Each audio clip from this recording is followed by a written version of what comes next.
Folks, I'm pleased to announce Derek Gilbert on Nino's Corner.tv.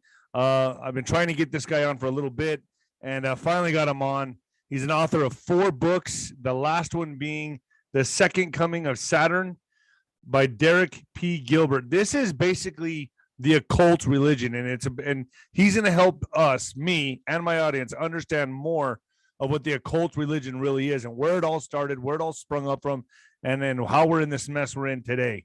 Welcome, Derek. Thank you for joining me. Hey, it's an honor to be here. Yeah, absolutely. I'm hoping this makes YouTube. It's hard because they censor me, and I don't want to get another strike. So, but I think this should be able to make it. Very familiar with that. Yeah, they're censoring everybody. They don't want the truth to come out. You were just going over a little bit with me earlier, but I want to read just one paragraph to the audience so they can get a grip on what we're talking about here. A new age began December 21st, 2020, the Great Conjunction, a meeting in the sky of the planets Jupiter and Saturn, heralded the age of Aquarius, a new golden age ruled by Saturn. The old god once reigned over a world of peace and plenty. So the old god who once reigned over a world of peace and plenty. So let's just take it from there. And then right after that paragraph, it says it's a lie. So you want to take it from there? This is the god that the Romans called Saturn. But in looking at the religions of the ancient world, my wife and I have been doing this now for about the last 6 years since we came to the Ozarks here and partnered with Skywatch TV, which is a Christian media ministry. Tom Horn is our CEO, and he's been writing about stuff like this for quite a while. Things like Zenith 2016, Apollyon Rising 2012, Zeitgeist 2025. Not all of his books have a year title in them, but he's been looking at this kind of research for a long time. And so he saw what we were digging into, and he's made it possible for us to spend full time on this. So the last couple of books I co-authored with my wife, Sharon K. Gilbert. Veneration, which looked at the cult of the dead around ancient Israel. The fact they were worshiping what they thought were the dead, but who the early Christian church understood were actually the demonic spirits of the giants who were destroyed in the flood of Noah. That was the default understanding of the early church. Wow. Until about first 400 years after the crucifixion, they understood. Where did demons come from? Oh, those were the giants that were talked about in Genesis chapter 6. Are those all demons? Yeah. All demons come from the demonic presence of the giants? That's the understanding of the early church. This is according to the book of Enoch, the book of First Enoch, and the first 32 chapters or so, which is called the Book of the Watchers. And that was the understanding of the apostles. So the apostles, the early church, whenever you read their writings, number one, they understood that the pagan gods of Greece and Rome, like Zeus or Jupiter, Apollo, Athena, Hera, they were real entities, but they were fallen angels. Second, that demons were the spirits of the giants, the Nephilim described in Genesis chapter 6, who were later called Rephaim. And as we started digging into our research for the book Veneration, which is out 2 years ago, we found that these Rephaim that are just mentioned a couple of times in the book of Deuteronomy, Og of Bashan, the last of the remnant of the Rephaim. Turns out the pagan neighbors of ancient Israel not only knew who the Rephaim were, they worshiped them. And Israel was drawn into this worship too. It was a whole thing. I mean, but aren't they still worshipped today? I mean, powerful people across the planet and involved in our government, Hollywood, everything. Their occult practices. I mean, it's still very much well received and worshipped today. I mean, I've heard they've gone to rituals in Antarctica, different places, Bohemian Grove, stuff like this. Isn't this all the same thing? Yeah, and we can all trace it back. We could trace it all back to ancient Mesopotamia. That was the thing. The other thing that really startled us as we were digging into these ancient religions, just trying to figure out what was the worldview of the apostles and the prophets, the Hebrew prophets. What did they know about what their neighbors believed? And we were just curious, what did they know, and how is it in the Bible? How did it affect the writing of the Bible? And we began to find that as you understood what the pagans around ancient Israel believed, a lot of weird stuff in the Bible starts suddenly making sense. Like, why did God part the Red Sea? There's an answer for that. Why did God tell them to do strange things like burn the livers of the sacrificial animals? Those were used for fortune telling, essentially, by the pagans. So there's a lot of stuff in the Bible that you just look, you think, okay, that makes no sense, but you're saying it actually makes a lot of sense. It makes a lot of sense if you understand what the pagans around ancient Israel believed. And there's this consistent theme of like the third day. I mean, as a Christian, you understand that Jesus rose again at dawn of the third day.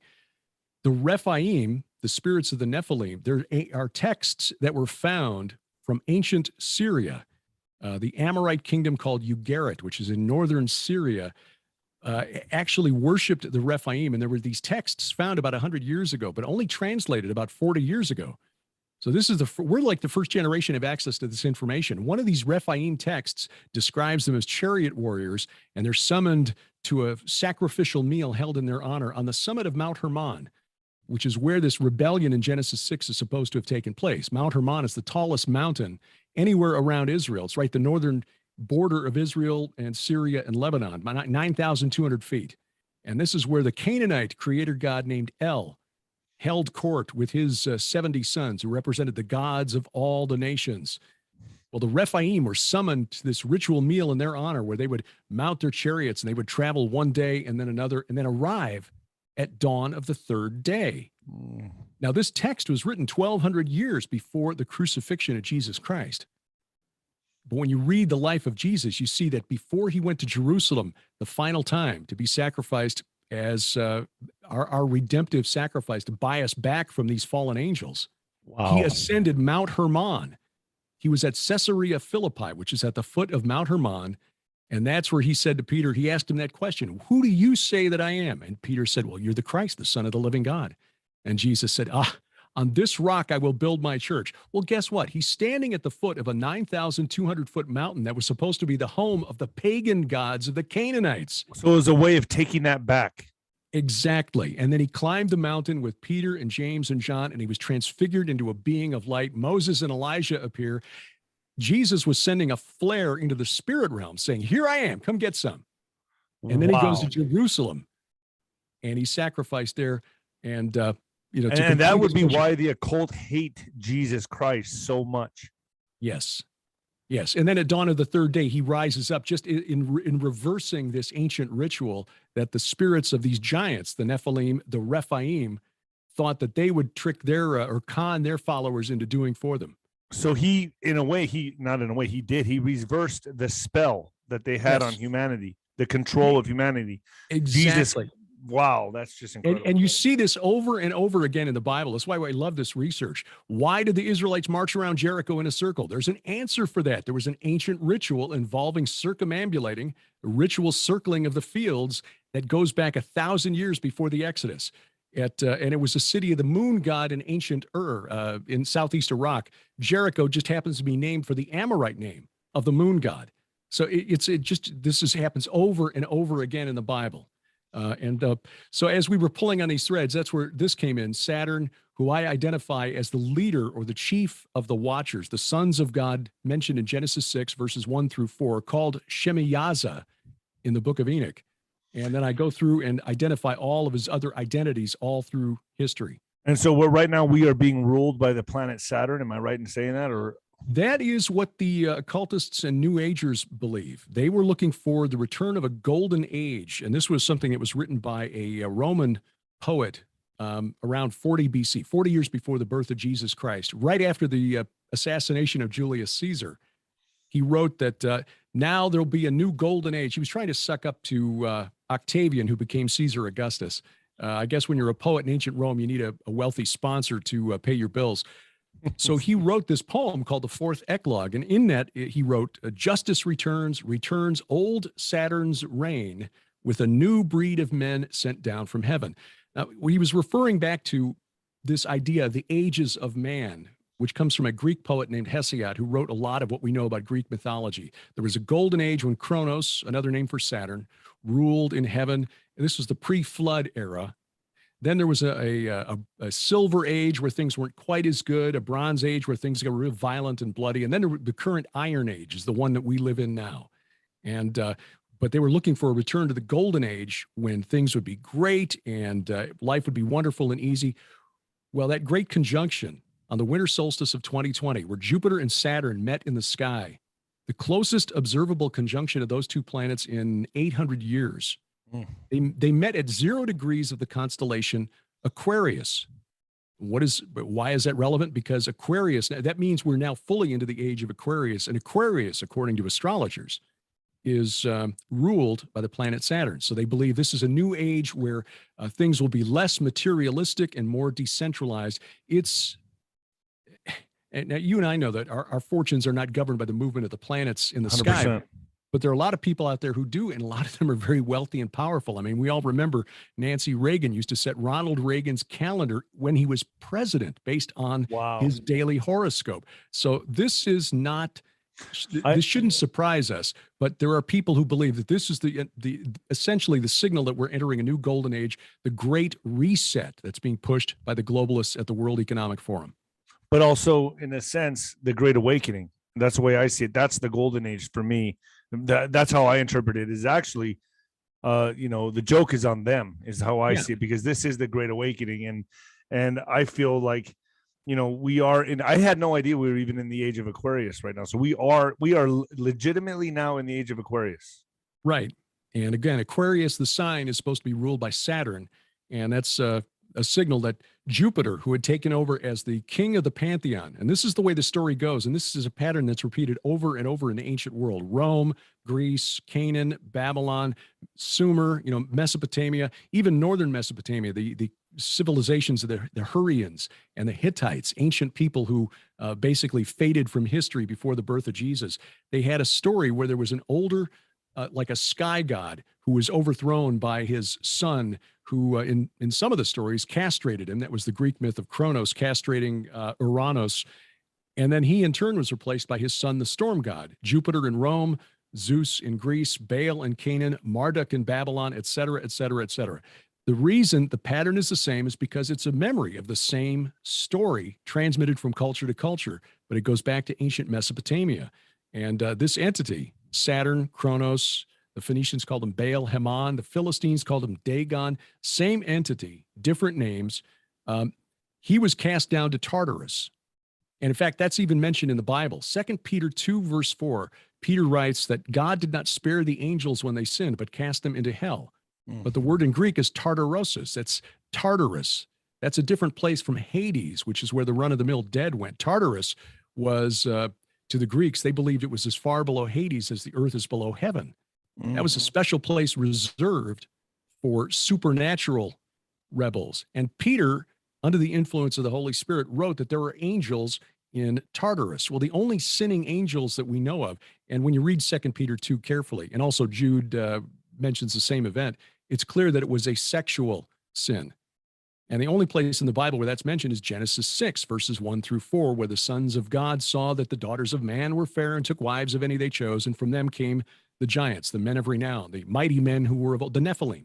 The Nephilim. Yeah. So this entity, the leader of that rebellion, according to the book of Enoch, is chained up in Tartarus, according to Enoch. So we equate the two, and by identifying him as the leader of this group, Saturn, Kronos, Baal Haman, etc., we read in Revelation chapter 9 that these entities get out. And there is one who is identified as the king of those in the pit, called Apollyon or Abaddon, which means the destroyer. And in the book, I show more evidence just than this chain of logic that I spun out here. There's a connection to the Mount of Olives that's really, really surprising.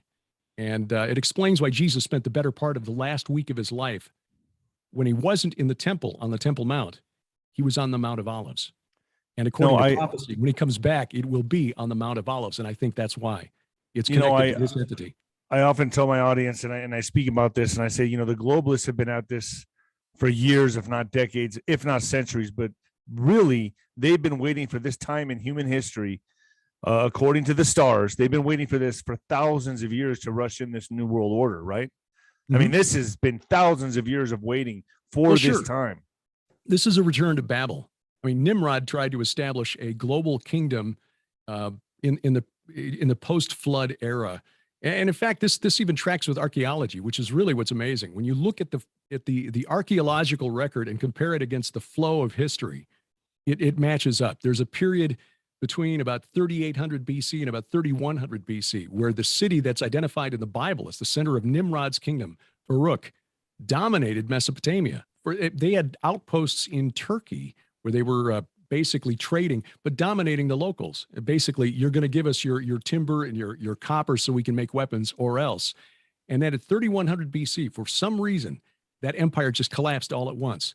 And the site that's identified as the Tower of Babel at the ancient Mesopotamian city, Sumerian city of Eridu. Likewise, they were in the process of building the biggest ziggurat, which is a step pyramid from Mesopotamia. The biggest one in all of Mesopotamia was never finished. An archaeologist who dug at this site back in 1949 said it coincides with the end of this Uruk period of history. Well, gee, what could that have been? Aren't they building the Temple of Babel again? Haven't they resurrected it and rebuilt it? They've rebuilt other ziggurats in Iraq. Saddam Hussein rebuilt the temple of the moon god at the city of Ur. And there are some other buildings out there that looks like some of the Middle Age paintings of the Tower of Babel. In fact, there's one that was just announced for Tel Aviv. They're going to build one that looks like one of those medieval paintings of the Tower of Babel. So this is all in preparation for the time we're living in now. That's why they were building these temples. That's why they're reconstructing them, right? I think you're right, and I think this is what globalists are looking to do. They want to bring us back under a one world government. The World Economic Forum was hoping to use the pandemic for that. When the fear over this fades. Be careful with the words you say on that. I understand. To put this on, yeah.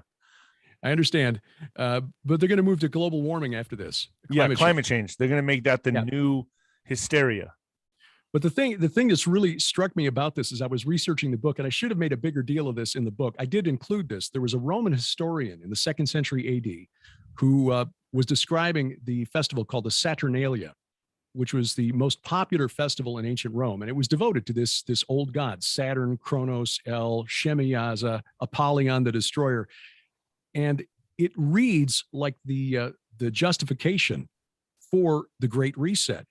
He wrote this: the first inhabitants of Italy were the Aborigines, whose king Saturnus, or Saturn, is said to have been a man of such extraordinary justice that no one was a slave in his reign or had any private property, but all things were common to all and undivided as one estate for the use of everyone, in memory of which way of life it has been ordered that at the Saturnalia slaves should everywhere sit down with their masters at the entertainments, the rank of all being made equal. That sounds just like the Great Reset. It's exactly the Great Reset. Exactly, to the T. Yeah. This is the return of old Saturn's reign. What they want is to bring back this golden age where we will own nothing and we'll all be happy. Right. And that's, to me, like watching this play out, they're getting a lot of pushback, Does this also coincide with Revelations, the apocalypse in the Bible? It does. And my wife and I have, we produce a weekly video series, a weekly program called Unraveling Revelation, which is broadcast on a Christian television network. And it's got its own channel, unravelingrevelation.tv. And we're like 120 episodes in, and we're only halfway through the book of Revelation. Wow. But we believe. Are we living in Revelations right now? Yeah. And I think we've been for the last 2,000 years, actually. We look at the seals that are opened on the scroll, that are opened by the Lamb who was slain. Jesus, when he appears in heaven, begins opening the seals on this scroll. Well, he arrived in heaven in the 1st century after the resurrection. I mean, in the book of Acts, we see a couple of the apostles, like Stephen, when he's being stoned, looks up and he sees Jesus at the right hand of God. So, okay, by the year 35, he was starting to open these seals. We argue that the 4 horsemen of the apocalypse have been riding since the 1st century. We made that case in our book, Giants, Gods, and Dragons. We're waiting on the 6th seal, which is the one where there's a massive earthquake, the likes of which the earth has never seen. And we believe that coincides with the church being, pulled out of here. We could be wrong about that. We're not going to be, we're not going to argue with folks over the timing. That's how we interpret things. But the point is that these 4 horsemen, who we identify as literal entities, by the way, Apollo and Hermes and Ares, of course, the god of war, and then the god of death, Thanatos, is already named in the book of Revelation. They have, as we look at human history for the last couple thousand years, there've been a lot of things that are really, really awful. We've not seen that kind of an earthquake, though, that coincides with the opening of the 6th seal. A friend of ours by the name of David W. Lowe wrote a book about 15, 16 years ago called Earthquake Resurrection.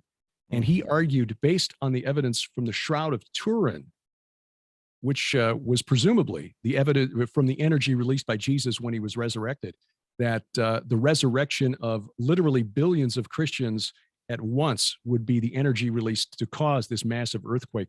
Oh, wow. It's a fascinating theory. And David is an accountant by trade, so he's very careful in how he assembled his evidence. He makes a really convincing case. So, like the Nephilim, in the last days, it is said that they will walk the earth again, right? They're going to be coming back? Where have they been hiding? Are they on another planet? What is going on with that? Where are they? And are they going to be making a return? Well, that's something where Sharon and I are a little different from some of the other folks who believe that the Nephilim literally walked the earth at some point in human history. If, as the early church believed, the Nephilim, their spirits destroyed of these giants destroyed in the flood, are demons that are still afflicting the earth today, they never left. They're still here. But there's a really interesting bit of evidence in the book of Ezekiel. They just play for the NBA now.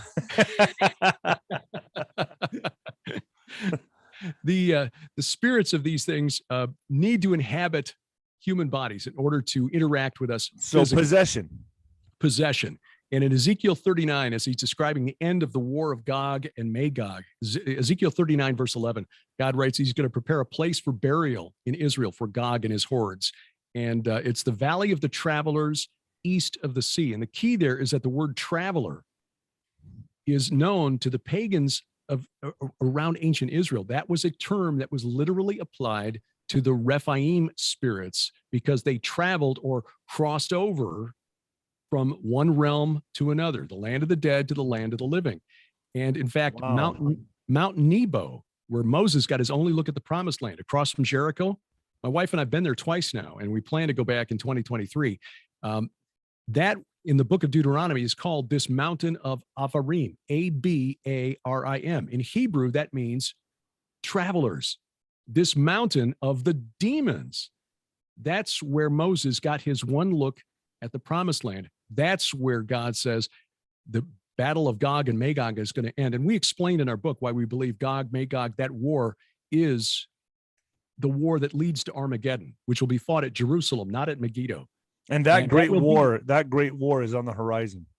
Yes. And that war will be fought by a demonically possessed army coming to Jerusalem. Democrats? just saying. So this is coming down the horizon. How long it feels to me like there's a quickening happening, like space and time everything's happening so much faster. Are you thinking this is going to be in another 100 years, another 200 years, or do you think this is we're in the culmination of it right now? I don't think we'll make it another 100 years. I don't want to set dates, but I don't think we make it that far. We just look at the way things have changed, even since 2012. Even since 2012, when politicians on one side of the spectrum were saying, okay, well, we support traditional marriage and so forth, who within 4 years had suddenly flipped their position. And now you can't even express a contrary position, or you get deplatformed, or if professors lose tenure or get fired.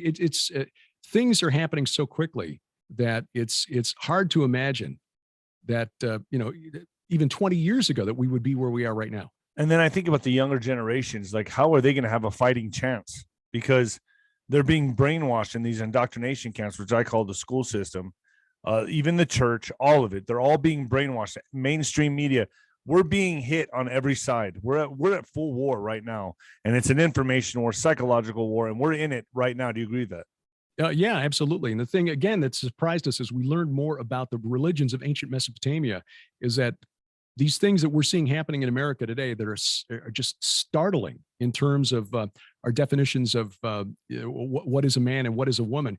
When you go back to the pre-Mosaic era, when you go back 3,500 years, we're actually returning to the way the Mesopotamians were living in the days of Moses, Abraham, Isaac, and Jacob. The goddess Inanna, who was the goddess of sex and war in ancient Mesopotamia, she was praised for being able to change men into women and women into men. And sometimes she was a man, sometimes she was a woman, depending on her mood that day.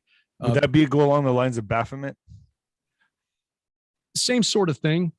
Androgyny was probably a thing because these fallen angels, as Jesus said in like the angels in heaven, they neither marry nor give in marriage.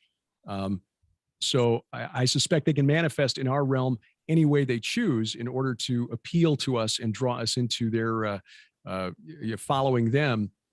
As Paul wrote, even Satan can appear as an angel of light. But yeah, this practice of breaking down gender barriers, that's a very old thing. Inanna is one of the oldest entities in Mesopotamia. They've got their texts praising her as far back as 3000 BC. And to this day, like Saturn, Kronos, Baalamon, same entity by different names. She's gone by many different names throughout history too. Ishtar, Astarte in the Bible, Aphrodite in Greece, Venus in Rome, and to some Christians, she's referred to as the Queen of Heaven. And that's not me making this up. This is peer-reviewed secular scholars that said, yeah, this veneration of this ancient entity has entered into some Christian practice today.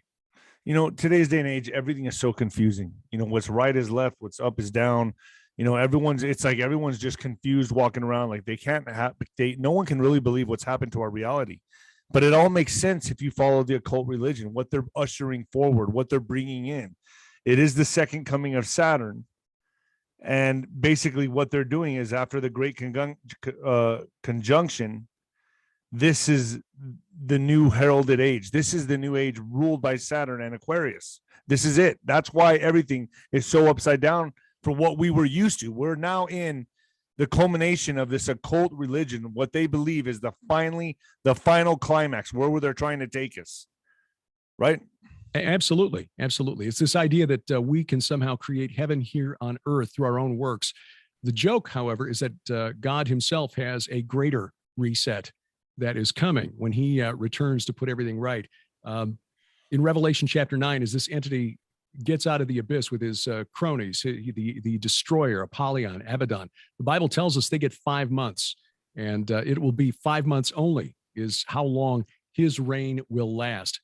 I think that, there are those fallen angels, and we can only speculate as to what their minds are like. I have no clue. They are essentially inhuman entities. So trying to understand their thinking is a guess at best. Some of them probably understand that they're doomed and that they've got no hope. And they're trying to take as many souls with them. Exactly. You want to explain that a little bit? Sure. As they go it's a harvesting of souls, right? Yeah. And as they go to destruction, they're going to try to take as many of us with them as possible. Oh, wow. And I think the end game is set up to try to deceive as many Christians and Jews especially as possible. My book, Bad Moon Rising, which is about the spiritual forces behind Islam, I believe that the deception coming in the end times will be specifically targeted at Jews and Christians to try to lead us into welcoming the Antichrist with open arms. But I think there are those who have the hubris to think that somehow they are going to make God a liar and somehow escape from the judgment that he proclaimed on him, which was back in Psalm 82. Psalm 82, if you've never read it, go and read it. It's startling. It's like a courtroom scene in heaven. God takes his place in the divine council. In the midst of the gods, he passes judgment. He basically condemns these fallen angels for ruling unjustly. And then he says, though you are gods, all of you, sons of the Most High, like men, you shall die and fall like any prince. God has decreed a sentence of death on the gods, and we're just waiting for sentence to be carried out.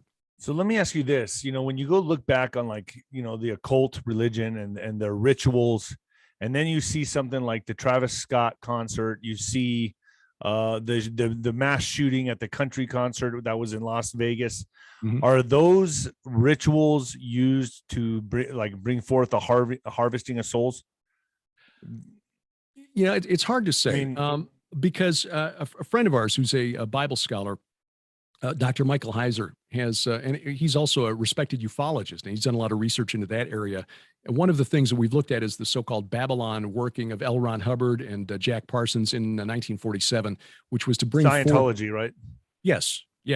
But they were both followers of Aleister Crowley, and they were trying to bring forth the Scarlet Woman, the woman in scarlet, Mystery Babylon. And Mike made a really good observation. If these entities are so lame that they have to wait for a couple of perverts to perform sex rituals in the desert to manifest in our time-space domain, they're not really that much to worry about. I think the point is they get their followers to do these things to as a way of granting them permission. It's like the stories of the vampires. You know, you've got to invite the vampire into the house before he can enter. You know, that's really where the gates of hell are. It's like in here, you know. Mhm. You can read the telephone directory, but if you are doing it with the intention of summoning something from the netherworld, something's going to answer. Right. So intention really is everything. Intention. Absolutely, absolutely. So I don't think there are specific rites and practices that we can do that will necessarily compel these fallen entities to do things against their will. I think these so-called ceremonial magicians who are doing all these rituals and rites to control these entities, I think they're idiots. They're fools. Why would they're fools that have fallen into the spell? But what you're saying, the bottom line here is that these entities, these demons, know that it's their demise, and what they're trying to do is take as many as of us with them in the last, which is now the last days, right? Right. I don't think these entities are gaining in power, but I think what's happening is more people, more of us humans are aligning with them. So they've got more minions, if you will, more agents acting in the natural realm than there used to be in the past. You go back to the time of the first century, the early church, the first 4 centuries, they understood what they were looking at. Yeah, these gods of the pagans, Zeus and all of them, they're real, but they're fallen angels. One of the things that really startled us when we wrote the book Giants, Gods, and Dragons, Apollo in the ancient world was considered the god of oracles, and the Roman emperors would send representatives to the various oracles to find out, is it a good time to invade Parthia now or whatever. In the 3rd century, 2nd and 3rd century AD, as the faith in Jesus Christ spread around the Mediterranean Sea, the world of Rome, the oracles began to fall silent one by one. The most intense persecution of Christians ever in the late 3rd century under Diocletian and Galerius was because an oracle said the righteous men, meaning Christians, were interfering with the signal, essentially. This is documented history. And the early church understood what was going on. This is a spiritual war, and these fallen angels who rebelled against their creator are who the pagans are worshiping, these fallen angels and demons. In the modern world, we think all of this was just made up. And so we de-supernaturalize the Bible to the point where Jesus is just sort of made it sound like it was a fairy tale. Yes, exactly. But when you start that's what blows my mind is that's really, even when I fell away from the Bible, I got to admit, I was like, it's an old book written thousands of years ago. I don't really believe in that. And now I've come full circle to where I'm like, oh my gosh, it's real. This is like 100% legit. It's happening right now. We are in the spiritual war. How do you feel about the rapture, Jesus coming back? How does that fit into all of this with what you're talking about? Well, this happens prior to the final 7-year Great Tribulation period. Now, I know that there are some really well-studied people who would disagree. They put the rapture in the middle of that 7-year period. There are some friends of mine who put it at the end. Regardless of when it happens, it's going to happen.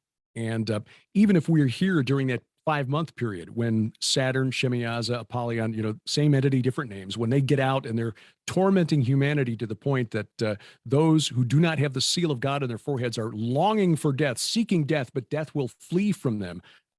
If we're still here because we're sealed through faith in Jesus Christ, we won't be touched. We'll be like Noah on the ark, Noah and his family, sailing through that tribulation. So I think that's the final stage in this war. And then that culminates with the battle that is called Armageddon, which is this war that culminates for God's holy mountain. It's a popular misconception that this is fought at Megiddo because the name sounds like Armageddon. It must be Megiddo. Without getting into the technical stuff, when you transliterate from Hebrew into Greek and then back to English and then try to figure out what the original Hebrew was, Hebrew has some sounds and letters that don't correspond to anything in Greek and English. The actual phrase is Har Moed, which means Mount of Assembly or Mount of the Congregation. That's referenced in Isaiah 14, which is that chapter that's, how art thou fallen, O Lucifer, son of the morning. He wants to establish his Mount of Assembly in the far reaches of the north. The Har Moed, God's Har Moed, is the Temple Mount in Jerusalem. That's where Armageddon is going to be fought. And, it's for all the marbles.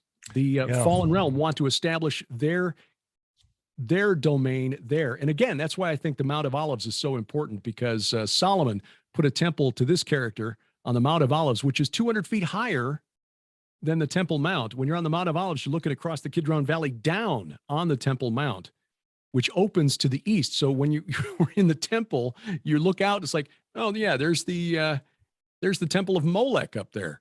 It's just another name of this entity. So where can people get the book? It's available all major bookstores, Amazon.com, available in paperback and Kindle. And could you lift it up one last time to show people? Sure, absolutely. And props to our cover artist, Jeffrey Martis, who does all the cover art for Defender Publishing and all my wife's novels as well. He is a genius. This is brilliant stuff. No, that's amazing. That's a beautiful book. I'm going to get it. Man, you're a wealth of knowledge. I'd love to have you on to go a little deeper on Nino's Corner.tv if you would like. Anytime. I'd really like to dive really deep into this. And I'm going to put this on FluffTube. I wanted something that can go on YouTube. So this is good. But if I can bring you back and we can dive deeper into this, that'd be awesome. Anytime.